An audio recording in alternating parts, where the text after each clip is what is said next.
Hey Tim and Sophie, with a pandemic, a drought, and rising energy costs globally, economists are calling it a perfect storm that has hurt supply chains for nearly every commodity, including fertilizer. Nutrien is the largest producer of potash and third largest of nitrogen fertilizer in the world. They can produce up to 27 million tons of fertilizer annually from their plants in the US, Canada, and Trinidad.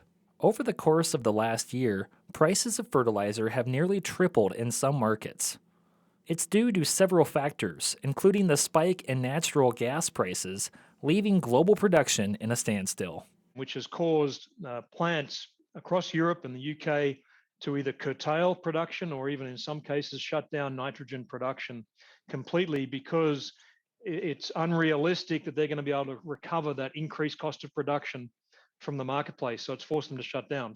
The North American Fertilizer Price Index is at its all-time peak at more than $9.96 per short ton, surging past the previous record set in 2008 when the country was in a financial crisis. Nutrien's Vice President of Sales, Chris Reynolds, explains why the current market is even worse than that point 13 years ago. The inventory position in the supply chain was in much better shape this time in 2008 compared to where it is today.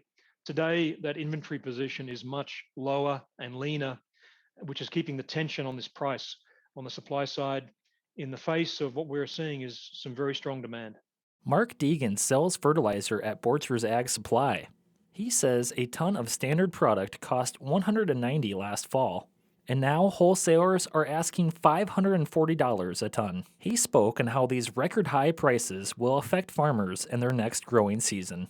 People are going to switch to more soybeans because you don't need nitrogen, and they'll switch to soybeans, and some guys won't put as much on, so we're going to have lower yields next year.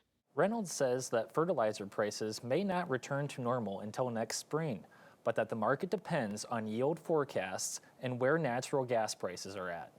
Dylan Adams, KCAU 9 News.